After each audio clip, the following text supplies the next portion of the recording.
Ok, queridos, chegamos aí na última aula. Ah, essa é uma aula que tem dois discursos de Josué, né, nos capítulos 23 e 24. Tem coisa nos discursos que a gente não pode pular, mas tem coisas que, por questão de tempo, a gente tem como pular, e é isso que eu vou fazer para que a gente consiga concluir rapidamente aí essa aula, tá? Mas nós estamos chegando literalmente no final do livro, é a última aula essa, e certamente tem coisas preciosíssimas aí para a gente aprender acerca do que aconteceu com o povo, tá? O texto começa com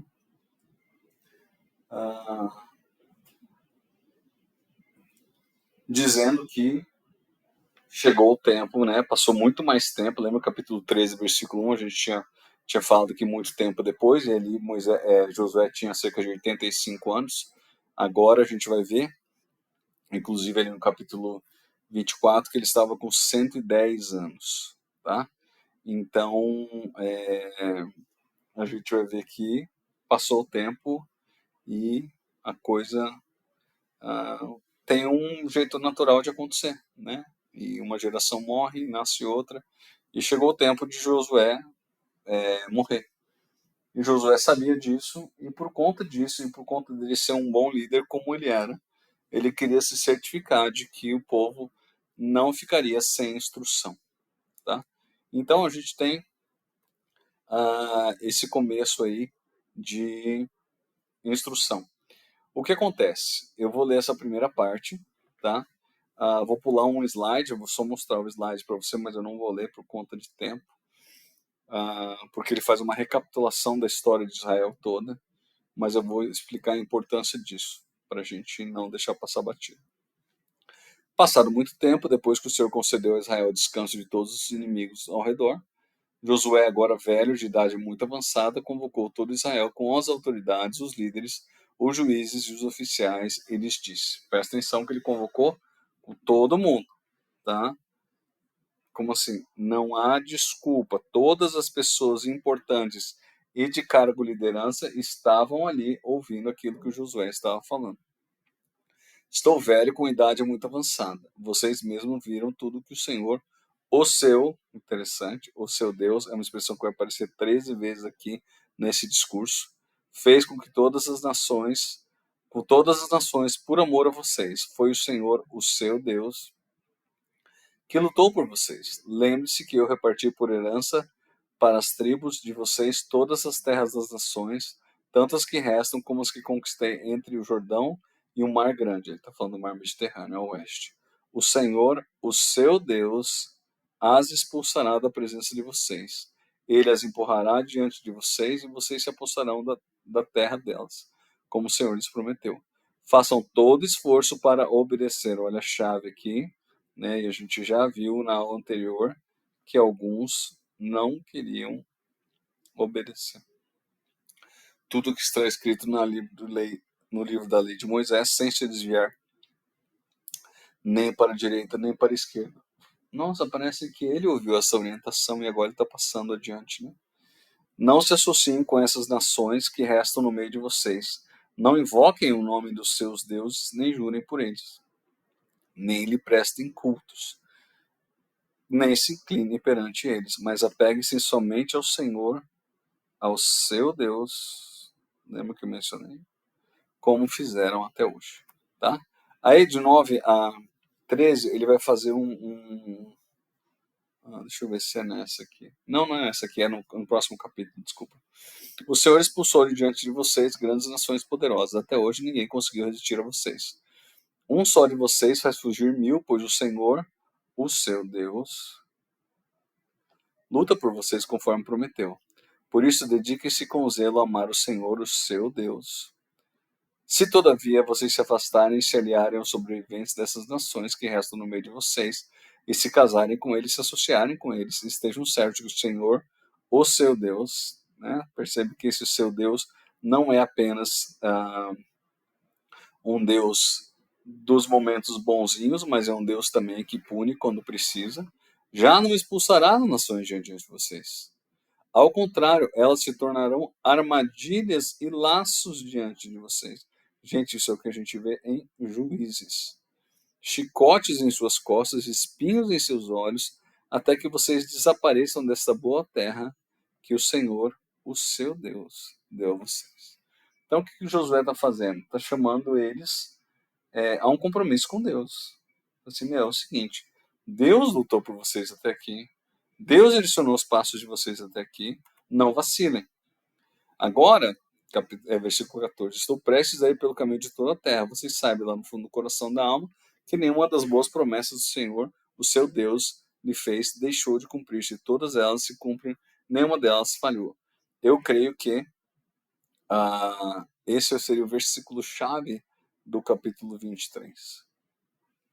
Ele está deixando muito claro, falando, gente, Deus é um Deus confiável.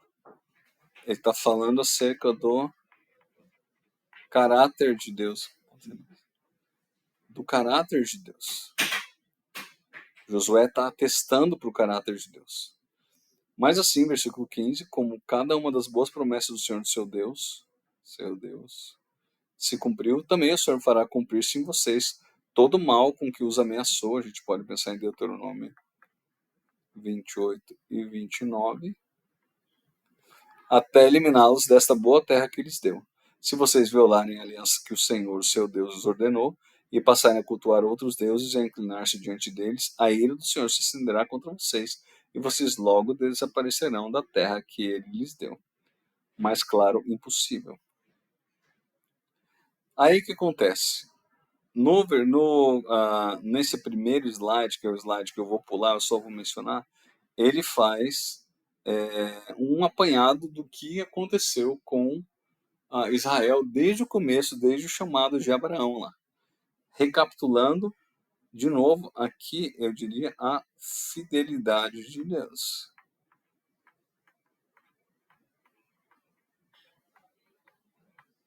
Se ali no slide anterior ele falou do caráter de Deus, aqui ele vai falar da fidelidade de Deus. Então ele está fazendo um embasamento, ele está criando a base para poder chamar os israelitas ao compromisso com Deus, ok? E aí ele fala assim, depois que ele fez esse apanhado todo aí da história de Israel, agora temam o Senhor e sirvam-no com integridade. Mais uma vez, ele está fazendo o mesmo apelo que ele fez no capítulo 23. Percebam aí a repetição, a importância disso. Joguem fora os deuses que os seus antepassados adoraram além do Eufrates e no Egito e sirvam ao Senhor. Gente, se eu não me engano, posso estar errado, mas eu acho que em Ezequiel 26 há um chamado do profeta para que o povo jogue fora os ídolos que eles ainda guardam do Egito. Pensa, né? Foi feito esse chamado aqui e muitas pessoas continuaram adorando e servindo deuses falsos do Egito. Se, porém, não lhe agrada servir ao Senhor, escolham hoje a quem irão servir. Se aos deuses que os seus antepassados serviram além do Eufrates, ou aos deuses dos amorreus em cuja terra vocês estão vivendo. Mas, aquele versículo famoso, eu e minha família serviremos ao Senhor. Está deixando claro. Existem opções, você vai ser influenciado, mas eu quero que você saiba o caminho que a minha família vai seguir. Porque nós entendemos que é a base suficiente para entender que entendemos a base suficiente para o fato de que Deus é a melhor opção de todas que nós temos, né? Então o povo falou: longe de nós abandonar o Senhor para servir outros deuses. Foi o próprio Senhor, o nosso Deus, que nos tirou a nós e a nossos pais do Egito, daquela terra. Blá blá blá, blá blá blá, blá blá blá blá blá blá. Sabe aquela pessoa prolixa que só enrola e não consegue chegar ao ponto final e não chega a um ponto final, né? Isso. Foi isso que eles fizeram. Aí Josué falou assim: vocês não têm condição de seguir, servir ao Senhor.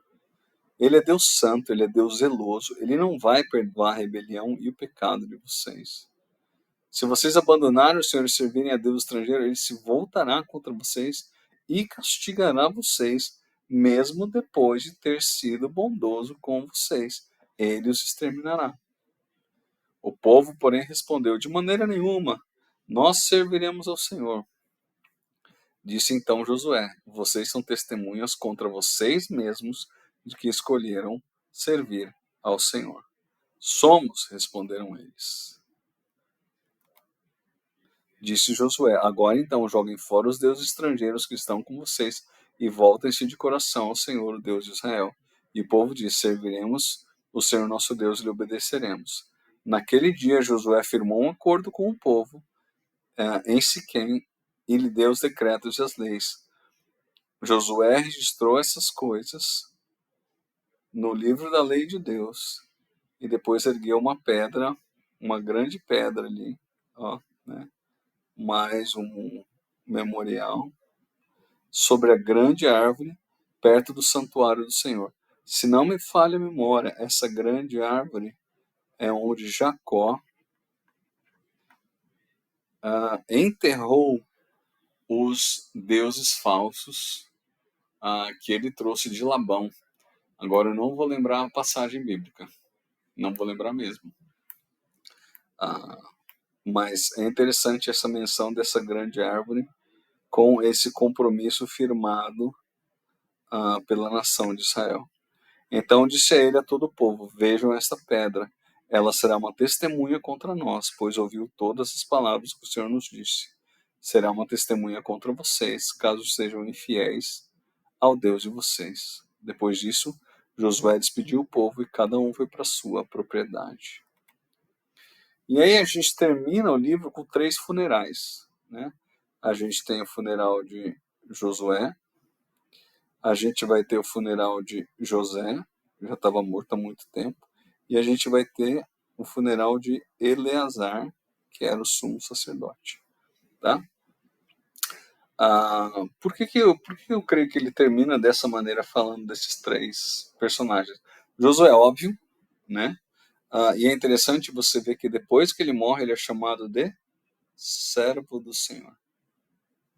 É muito interessante. Na primeira aula eu falei sobre isso, eu não sei se você está lembrado sobre isso, né? Não falei, não. Eu estudei, preparei, e aí eu vim para o hospital e daqui não saí ainda. Então acabei não dando a aula, né? Tinha 110 anos de idade, o sepultaram na terra que recebeu por herança, nos montes de Efraim, ao norte de Gaás, né? Tem que lembrar que ele era descendente aí da tribo de Efraim, né? Israel serviu ao Senhor durante toda a vida de Josué. Olha que bênção, gente, que herança, né? E dos líderes que sobreviveram depois dele e que sabiam tudo que o Senhor fizera em favor de Israel. Aí a gente tem o segundo aí. Os ossos de José que os israelitas haviam trazido do Egito foram enterrados em Siquém, no quinhão da terra que Jacó havia comprado dos filhos de Amor, pai de Siquém, por 100 peças de prata. Aquele terreno tornou-se herança dos descendentes de José, né? José é um exemplo de fidelidade, se você olhar se eu não me engano, é Gênesis 50, ele faz justamente esse pedido para que os ossos dele sejam enterrados na terra de Canaã, quando o povo de Canaã voltar, né?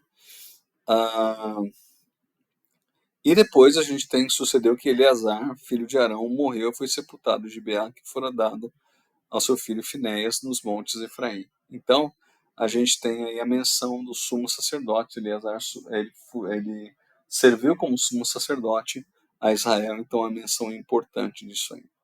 A gente está terminando o livro, mas eu queria mencionar algumas coisas com relação a Josué, né?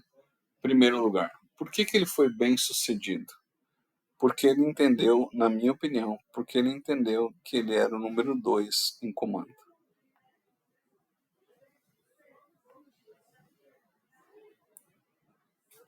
Ele não era o primeiro em comando. Não era ele que estava no comando. Ele seguia aquele que estava no comando. Embora na nação ele tivesse a posição mais alta, ele entendia que não era ele que tomava as decisões, mas sim que ele seguia a orientação que era dada por Deus, tá? Então essa é a primeira coisa. Segundo, obediência, cara. Obediência. Ele escolheu desde cedo um estilo de vida que o recompensou e que o abençoou. você e eu precisamos fazer a mesma coisa. E essas duas lições, gente, elas precisam ficar na nossa mente, né? Número 2, comando, gente, no nosso lar tem que ser assim. No nosso trabalho tem que ser assim, mesmo que eu tenha uma função de liderança, né? A minha vida tem que ser pautada pelo fato de que Deus dirige os meus passos. E porque Ele dirige os meus passos, a melhor coisa que eu posso fazer sempre é obedecer. E assim a gente conclui aí o estudo do livro de Josué. Espero que tenha sido uma bênção para vocês. Para mim foi de uma maneira bastante diferente do que eu imaginava.